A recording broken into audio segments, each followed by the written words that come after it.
Hello ನಮಸ್ತೆ students welcome back to anti club coaching academy. ನಾನು Nikhilesh anti club coaching ಅಕಾಡೆಮಿಯಿಂದ. Students ಈಗ ನಿಮಗೆ UG CET UG ನೀಟು 2025 ಮೊದಲ ಸುತ್ತಿನ ತಾತ್ಕಾಲಿಕ ಫಲಿತಾಂಶ ಲಿಂಕನ್ನು ರಿಲೀಸ್ ಮಾಡಿದ್ದಾರೆ. ಇದನ್ನು ಪ್ರಾವಿಷನಲ್ ರಿಸಲ್ಟ್ ಅಂತ ಕರೀತಾರೆ. ಇದು ಇವತ್ತು ಪ್ರಾವಿಷನಲ್ ರಿಸಲ್ಟ್ ಕೊಡ್ತಾರೆ, ನಾಳೆ ಆ್ಯಕ್ಚುಯಲ್ ರಿಸಲ್ಟ್ ಕೊಡ್ತಾರೆ. ಆ್ಯಂಡ್ ಒನ್ ಮೋರ್ ಥಿಂಗ್ ಏನು ಅಂತ ಕೇಳಿದರೆ, ಪ್ರಾವಿಷನಲ್ ರಿಸಲ್ಟ್ ಬಂದ ನಂತರ ನಿಮಗೆ ಎಡಿಟಿಂಗ್ ಆಪ್ಷನ್ ಇರೋದಿಲ್ಲ. ಹೊಸ ಕಾಲೇಜನ್ನು ಆ್ಯಡ್ ಮಾಡಬೇಕು, ಆ ಆಪ್ಷನ್ಸ್ ಇರೋದಿಲ್ಲ. ಸೊ ಈಗ ನಿಮಗೆ ಯಾವ ಪ್ರಾವಿಷನಲ್ ರಿಸಲ್ಟಲ್ಲಿ ನಿಮಗೆ ಯಾವ ಕಾಲೇಜ್ ಆಗಿದೆ, ಯಾವ ಕೋರ್ಸ್ ಆಗಿದೆ, 99% ಅದೇ ನಿಮಗೆ ಫಸ್ಟ್ ರೌಂಡಿಗೆ ಆಗುತ್ತೆ, ಆಯಿತಾ. ಸೊ ಆ್ಯಕ್ಚುಯಲ್ ಅಲಾಟ್ಮೆಂಟಲ್ಲೂ ಕೂಡ ನಿಮಗೆ ಪ್ರಾವಿಷನಲಲ್ಲಿ ಯಾವುದಾಗುತ್ತೆ ಅದೇ ನಿಮಗೆ ಆ್ಯಕ್ಚುಯಲ್ ರಿಸಲ್ಟಲ್ಲಿ ಆಗೋ ಚಾನ್ಸಸ್ ವೆರಿ ಹೈ ಆಗುತ್ತೆ. ಯಾಕಂತ ಕೇಳಿದರೆ ಇದಾದ ನಂತರ ಏನು ಚೇಂಜಸ್ಗಳು ಆಗೋದಿಲ್ಲ. ಯಾಕಂದರೆ ಮಾಕ್ ಅಲಾಟ್ಮೆಂಟ್ ಆದಮೇಲೆ ನಿಮಗೆ 3 days ಟೈಮ್ ಇರುತ್ತೆ ಎಡಿಟಿಂಗಿಗೆ, ಡಿಲೀಟಿಂಗಿಗೆ, ರೀಆರ್ಡರಿಗೆ.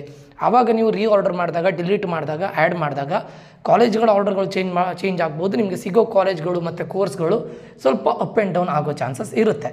ಬಟ್ ಇವಾಗ ಬಂದಿರೋದು ಪ್ರಾವಿಷನಲ್ ರಿಸಲ್ಟ್.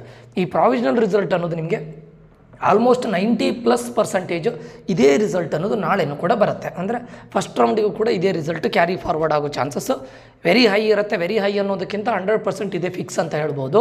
ಸೊ ಇದು ನಿಮಗೆ ಫಸ್ಟ್ ರೌಂಡ್ ರಿಸಲ್ಟ್ಗೆ ಆಗುತ್ತೆ, ಆಯಿತಾ. ಸೊ ಈ ಫಸ್ಟ್ ರೌಂಡ್ ರಿಸಲ್ಟ್ನ ನಂತರ ನೀವು ಏನೇನು ಮಾಡಬೇಕು ಅದನ್ನು ನಾನು ಮುಂದಿನ ವಿಡಿಯೋದಲ್ಲಿ ನಾನು ಹೇಳ್ತೇನೆ. ಸೊ ಇವಾಗ ಸರ್ ಪ್ರಾವಿಷನಲ್ ರಿಸಲ್ಟ್ ಬಂದಿದೆ, ಪ್ರಾವಿಷನಲ್ ರಿಸಲ್ಟ್ ಬಂದಿದೆಯಲ್ಲ, ಇದನ್ನು ನಾನು ಏನಾದರೂ ಮಾಡಲಿಕ್ಕಿದೆಯಾ? ಏನೂ ಮಾಡಲಿಕ್ಕಿಲ್ಲ. ಇದರಿಂದ ನಿಮ್ಗೆ ಏನಾಗುತ್ತೆ, ಮಾಕ್ ಅಲಾಟ್ಮೆಂಟ್ಗಿಂತ ಇದು ಒಂದು ರೀತಿ 100% ಫಿಕ್ಸ್ ಪರ್ಮನೆಂಟ್ ರಿಸಲ್ಟ್ ಟೈಪು. ಅಂದರೆ ಇದರಿಂದ ನೀವೇನು ಚಾಯ್ಸನ್ನು ಮಾಡಲಿಕ್ಕಿಲ್ಲ. ನೆಕ್ಸ್ಟ್ ನಾಳೆ ಏನು ರಿಸಲ್ಟ್ ಬರುತ್ತೆ ಆ ರಿಸಲ್ಟನ್ನು ನೋಡ್ಕೊಂಡು ನೀವು ಚಾಯ್ಸನ್ನು ಮಾಡ್ಬೋದು. ನಾನು ನೆಕ್ಸ್ಟ್ ರೌಂಡಿಗೆ ಹೋಗಬೇಕಾ, ಬೇಡವಾ, ಅಥವಾ ನನಗೆ ಬೇಕಾಗಿರೋ ಕಾಲೇಜ್ ಆಲ್ರೆಡಿ ಸಿಕ್ಕಿದೆ, ನಾನು ಹೋಗಿ ಅಡ್ಮಿಷನ್ ಆಗೋದಾ, ಅಥವಾ ಏನು ರಿಜೆಕ್ಟ್ ಮಾಡೋದಾ, ಈ ಕೋರ್ಸ್ ನನಗೆ ಇಷ್ಟ ಆಗಿಲ್ಲ ಇದನ್ನು ರಿಜೆಕ್ಟ್ ಮಾಡಿ ನೆಕ್ಸ್ಟ್ ರೌಂಡಿಗೆ ಹೋಗೋದಾ, ಅದನ್ನು ನೀವು ಡಿಸೈಡ್ ಮಾಡಬೇಕು. ಸೊ ಇಲ್ಲಿ ನೀವು ಯಾರು ಫಸ್ಟ್ ಅಂದರೆ ಚಾಯ್ಸ್ 1 ಮಾಡಿದವರು ಮಾತ್ರ ಫೀಸ್ ಪೇಮೆಂಟ್ ಇರುತ್ತೆ. ಮತ್ತು ಯಾರಿಗೂ ಕೂಡ ಫೀಸ್ ಪೇಮೆಂಟು ಆಪ್ಷನ್ ಇರೋದಿಲ್ಲ ಇಲ್ಲಿ KCETಯಲ್ಲಿ. ಯಾರು ಚಾಯ್ಸ್ 1 ಮಾಡಿರ್ತೀರಾ, choice 1 in the sense accept and freeze, ಸಿಕ್ಕಿರೋ ಕಾಲೇಜನ್ನು ಆ್ಯಕ್ಸೆಪ್ಟ್ ಮಾಡ್ತಾ ಇದ್ದೀರಾ, ಫ್ರೀಸ್ ಮಾಡ್ತಾ ಇದ್ದೀರಾ, ಇಂಥವರಿಗೆ ಮಾತ್ರ ಫೀಸ್ ಪೇಮೆಂಟ್ ಇರುತ್ತೆ. ಓಕೆ, ಅದು ಇವತ್ತು ನೀವು ಫೀಸ್ ಪೇಮೆಂಟ್ ಮಾಡೋದಲ್ಲ, ನಾಳೆ ಆ್ಯಕ್ಚುಯಲ್ ರಿಸಲ್ಟ್ ಬರುತ್ತೆ. ಫಸ್ಟ್ ರೌಂಡ್ನ ಆ್ಯಕ್ಚುಯಲ್ ರಿಸಲ್ಟ್ ಬರುತ್ತೆ. ಇದು ಪ್ರಾವಿಷನಲ್ ರಿಸಲ್ಟು. ಆ್ಯಕ್ಚುಯಲ್ ರಿಸಲ್ಟ್ ಬಂದ ನಂತರ ನೀವು ಏನು ಹೇಳ್ತಾರೆ ಚಾಯ್ಸನ್ನು ಮಾಡ್ಬೋದು, ಚಾಯ್ಸಸ್ಸನ್ನು ಮಾಡಬೇಕು. ಅದಕ್ಕೂ ಕೂಡ ಟೈಮ್ ಇದೆ ನಿಮಗೆ, 2 to 3 days ಆಫ್ ಟೈಮ್ ಇರುತ್ತೆ. ಆ 2 to 3 days ಆಫ್ ಟೈಮಲ್ಲಿ ನೀವು ಚಾಯ್ಸಸ್ಗಳನ್ನು ಮಾಡ್ಬೋದು. Like choice 1, choice 2, choice 3, choice 4 based on your preference you can make the choices. Okay, so ಇದಿಷ್ಟು ಈ ವಿಡಿಯೋದಲ್ಲಿ ಆಗಿರುತ್ತೆ. ಸೊ ಈ ವಿಡಿಯೋ ಈಗ ರಿಸಲ್ಟನ್ನು ಚೆಕ್ ಮಾಡ್ತಿದ್ದವ್ರು ಆದಷ್ಟು ಬೇಗ ಚೆಕ್ ಮಾಡ್ಕೊಳ್ಳಿ.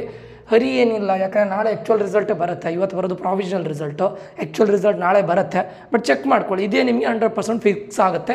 ಇದೇ ಕಾಲೇಜ್ ನಿಮ್ಗೆ ಆಲ್ಮೋಸ್ಟ್ ಫಿಕ್ಸ್, ಸರಿನಾ? ಓಕೆ ಸ್ಟೂಡೆಂಟ್ಸ್, ಇದಿಷ್ಟು ಈ ಒಂದು ವೀಡಿಯೋದಲ್ಲಿ ಆಗಿರುತ್ತೆ. ಏನಾದರೂ ಡೌಟ್ಸ್ಗಳಿದ್ದರೆ ಈ ವಿಡಿಯೋದ ಕಮೆಂಟ್ ಬಾಕ್ಸಲ್ಲಿ ಕಮೆಂಟ್ ಮಾಡಿ. ಮತ್ತು ನಾನು ನೀವು ರಿಸಲ್ಟ್ ಬಂದ ನಂತರ ಏನು ಮಾಡಬೇಕು ಅನ್ನೋದನ್ನು ಮತ್ತೊಂದು ವೀಡಿಯೋವನ್ನು ಇವತ್ತೇ ಅಪ್ಲೋಡ್ ಮಾಡ್ತೇನೆ, ಸರಿನಾ?